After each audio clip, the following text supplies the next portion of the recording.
Hello, this is Robert Wagner, and you are listening to TV Confidential. It's a frame up, it's a crime. Better watch it or you're doing time. What we mean to say is, hey, it's a frame up. Ed Robertson, along with Greg Ehrbar and our guests Will Ryan, Nick Santa Maria, and Michael Schlesinger. Will and Nick are the stars, and Mike is the writer, producer, and director of The Misadventures of Biffle and Shooster, a collection of 1930s-style comedies that pay homage to the Three Stooges, Abbott and Costello, Laurel and Hardy, and other vintage comedy teams. The Misadventures of Biffle and Shooster was recently nominated for 2 Rondo Awards, including a nomination for Best DVD Extras, while Bottom Shelf Movies named The Misadventures of Biffle and Shooster Best DVD of the Year. The Misadventures of Biffle and Shooster is available now on DVD through our friends at Kino Lorber. For our listeners in Southern California, Will Ryan and Nick Santa Maria will be performing live as Biffle and Shooster at the Coffee Gallery backstage in Altadena on Sunday, March 31st, beginning at 7 p.m. The Biffle and Shooster DVD will be available for purchase that evening, as will the Biffle and Shooster comic book and the Biffle and Shooster portable guide to etiquette. For tickets and more information, call 626-798-6236 or visit the calendar page at coffeegalleria.com. The Misadventures of Biffle and Shooster is available now on DVD through our friends at Kino Lorber. Actually, I think it's on sale at Kino Lorber right now, or at least as the time of recording. Yeah. Save. Such a deal. Plus, I understand that some of the shorts, but not necessarily the features, some of the shorts are available for streaming on demand through Amazon. We put together a feature version for streaming, which consists of 4 of the shorts and like 5 or 6 little extra bits. Mm-hmm. That's called simply The Adventures of Biffle and Shooster. And you can watch that at Amazon and Amazon Prime. Amazon Prime. Vudu, iTunes, and I think Google Plus, I'm not sure. But so that's sort of like a sampler. Mm-hmm. So if you watch the quote-unquote feature version, and then you like it, then you can still go back and buy the DVD and get everything. I strongly urge, and Greg does as well, get the DVD. Because, as you said, 6 hours of entertainment for less than $13. And you'll watch it over and over again. Over and over again. You'll play it for your friends. And you've got all the extra features. The and extras. To me, those are the best Which part. reminds me, Michael, why don't you tell them about the awards we've been nominated for? Yes. I understand, Mike, that the Misadventures of Biffle and Shooster is up for a Rondo Award. 2 Rondo Awards. What's a Rondo Award? Okay, the Rondo Awards are named after Rondo Hatton, the infamous horror movie actor of the 1940s who had a disease called acromegaly, and it gave him very distorted It's a condition. features. It's a He condition. actually picked it up during World War I. He was gassed in mustard gas, and that's what caused it. So he was billed as the horror actor who needs no makeup. And he did a picture for Universal called House of Horrors, where Martin Kozlik sculpted a bust of him. And so the wonderful artist Cary Gamel, or maybe it's Gamel, I'm not sure how he pronounces it. Gamel, I think is correct.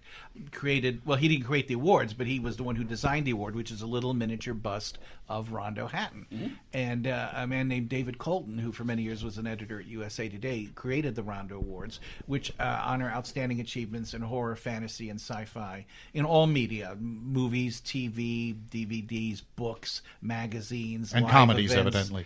Everything. Now, I was hoping... Or what we do. I was hoping that Bride of Finkelstein might get a nomination for Best Short. Mm-hmm. So we didn't get that, but on the other hand, we got 2 in other categories, which surprised me because most of the DVD is not horror, fantasy, or sci-fi. So it's definitely... The 2 nominations we got were for Best Classic DVD and Blu-ray, which fantastically is a division for old movies. So obviously we really did a good job of Don't fooling tell them. Yeah, don't say anything. We have no If you're chance listening of winning. right now, don't. This is a classic example of the nomination as the win. Yeah.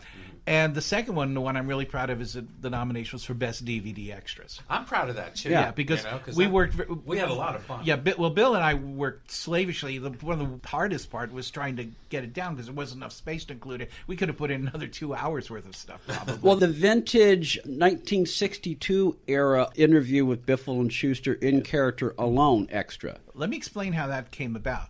Doug Knapp, our DP at the time, was living up in the hills named Woolsey Canyon Road, which seemed, obviously propitious. Yes, thank you. That's the word.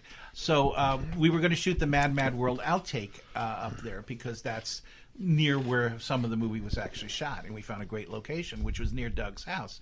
So while we were in Doug's house waiting for the sun to be in the right position, and I had brought my camcorder because I thought of wanting to do at some point sort of a Sunshine Boys type of interview with these two guys, and since they were already in their old age makeup and costumes, I said, this is perfect. So I set it up in Doug's living room. I had a list of questions, which of course they ignored. We just turned on the camera and they went off for about 10 minutes, completely in character, ad-libbing, and it was absolutely hilarious. And everybody loves that interview because it is so off the cuff, and you can tell.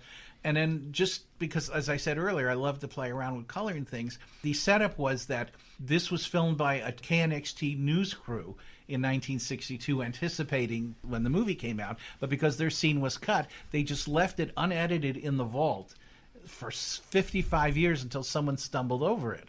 So then what we did was we doctored it to make it look like 55-year-old 16-millimeter footage that was shot in Eastman color. So it's completely magenta. You know, he flashed so there's light along the edges, added some dirt, made the sound a little tinny. And I'm standing over Bill's shoulder, a little more purple, a little less green. That's it. And then people look at it, and it really looks like 55-year, like your old home movies. It looks and I'm authentic. so proud of how that looks Yeah. because it's so authentic. The interview itself is hysterical. It's so on key. Everything came together. Everything just came together. But along those same lines, what Bill did with our faux Vitaphone short, First Things Last, it's called. You think you're watching a Vitaphone short. Yeah. It's the most amazing thing I've ever seen. So kudos to you guys. And I asked him at one point to put in a slug, which for those of you who don't know, back in the days when sound was recorded on disc, if the film got damaged, they had to put some footage back in to keep sync. To keep sync. And so what they do is they just put in clear frames which would project as black. So if sometimes you may see an old Vitaphone short or even an early talkie feature where the screen goes black for a couple of seconds. That's because that was the slug that was put in to keep the sound in sync. So I asked him to put in a slug. What he did, he not only put in a slug, but he added a fake bad splice jump. And it's so realistic. Yeah. It's like you really think that was a bad splice. And the image jitters for a second. And it's the magic of what they can do nowadays. Yeah, it's just incredible. Yeah. Just incredible. I'm always amazed. In fact, the Vitaphone short, that's one where I couldn't be there that day, and they just added me in post. Yes. And there were some times when somebody would take too long a pause in the middle of a line, and then he could just somehow magically squeeze it together. And it's astounding. It is. But the thing is that we tried not to do anything that could not have been done photochemically. But we used the computer because obviously it's quicker and cheaper. But we didn't CGI in any dinosaurs or anything, like that. The only thing prehistoric were the jokes. Yes. Exactly. No, the only things that were created in the computer, not created, but were computer generated in Bride of Finkelstein, the rain and the lightning. Right. Because the stage we were shooting on didn't have a drain, so we couldn't use water effect. And it looks fine. Yeah, a lot of the lightning was practical, wasn't it? Well, on the set, the strikes. But I'm talking about, when the shots of the castle and in the opening credits, there's little jagged lightning bolts. Those are not real. Although they don't look real, so it's... Apropos of nothing, I'd just like to say that all the powers of the greatest men in the history of the world have been gathered together and placed into the hands of the boy reporter Billy Batson. When Billy pronounces the name of the ancient wizard Shazam, he becomes in a blinding flash of lightning the world's mightiest mortal, Captain Marvel. Captain Marvel! When evil is defeated and justice again established, Captain Marvel repeats the name of the ancient wizard and changes back to Billy once more. Murray Shiskel. So amazing is this change that most people never realize what has happened. I mean, this is what I don't understand. How can there be two Captain Marvel movies opening within a month of each other from competing studios? I mean, an abandoned trademark. It's two different comic book series. Owns Captain Marvel from the 40s because of the Superman suit. Yeah. But I'm just saying, how did Marvel end up with it also? That's there's two Avengers. The trademark name was, There are two. John and the Steed original, and actually, John Steed is actually the first one because that was before the comic book. Yeah. And where he's the sidekick. He's the number two. Humor Man? With Jack Carson? Sure. And they would say Shazam backwards. Yeah. That was their call Right. to arms. Well, of course, that was Gomer Pyle's catchphrase. Shazam! Shazam! I'm going to sing myself a song. A dream, impossible dream. Okay. I was dreaming the impossible dream. Were you? Yeah. That Sergeant Carter was such a wimp. He should have killed him long ago. He should have. We would have helped. You know, if Oliver Stone directed those episodes, the pile would be a pile. Yeah. It would be a march. Like a compost Oliver pile. Stone, dilly dilly.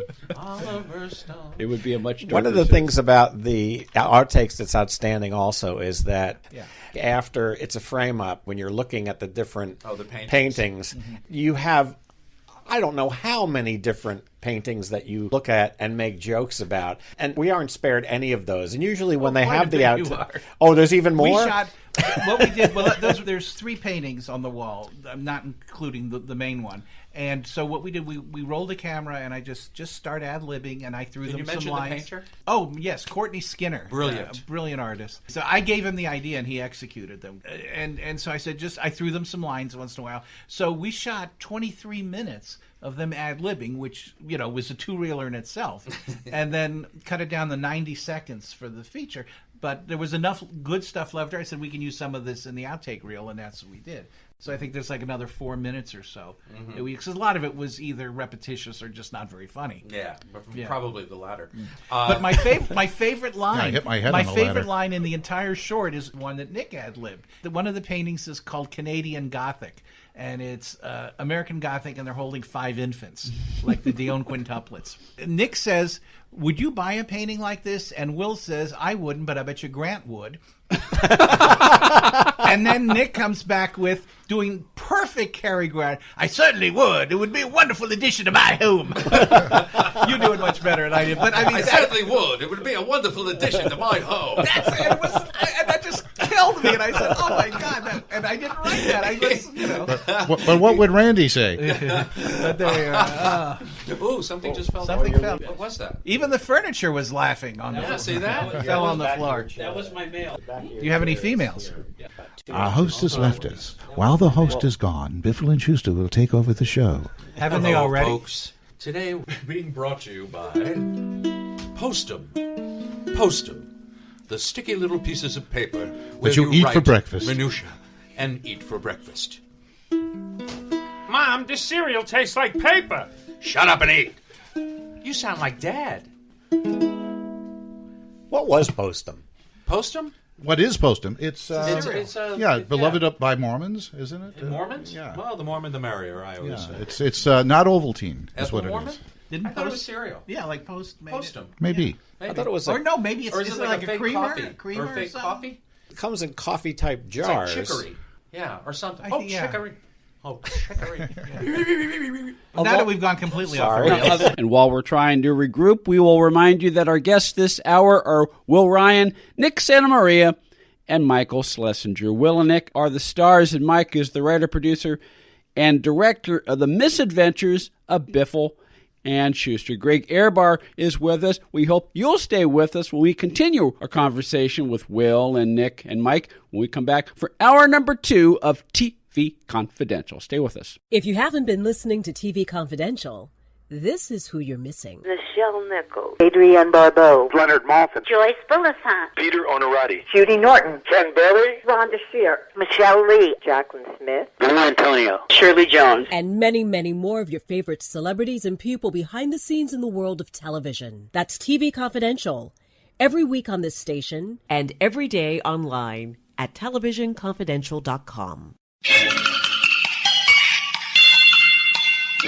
Accredited by Guinness World Records, welcome to Archival Television Audio Incorporated, a peerless TV soundtrack archive, preserving the audio from television's first 3 decades, the 1950s, 60s, and 70s, the golden and silver age of television. For more information, go to atvaudio.com. Want a free first ride with Uber? Uber, the mobile app that connects you with a ride at the touch of a button in minutes. Enter promo code TV Confidential after you download the app to receive your first free ride up to $20. For more information, go to get.uber.com/go/TV Confidential. We have a few minutes, enough time to tell you about our new subscription program called Confidant Access. Confidant Access, featuring additional monthly rewards. As a TV Confidential confidant, You will receive a brief preview of each week's edition of TV Confidential before it is broadcast, exclusive access to audio streaming or downloadable MP3s of the last 5 years of audio archives of TV Confidential, featuring more than 400 hours of interviews, lively discussions, and inside information. You'll also receive the opportunity to email questions in advance for possible inclusion in guest interviews, plus exclusive access to classic editions of TV Confidential that are not otherwise part of the current 5-year archive. Plus, approximately once a month, confidants will receive special access to the hosts of TV Confidential via Skype, plus confidant-only access to bonus content and more. To find out how you can become a TV Confidential confidant, go to televisionconfidential.com and click the purple Become a TVC Confidant button. Televisionconfidential.com, click the purple button that says Become a TVC Confidant. This portion of TV Confidential is brought to us by our friends at Front Porch Realty Group, the community of realtors in the Northern Bay Area of California that is committed to finding the solution that is best for their clients. Whether you're a first-time home buyer or looking to sell or lease your property in Northern California, call 415-886-7411 or visit frontporchrealtygroup.com for more information on how they can help you.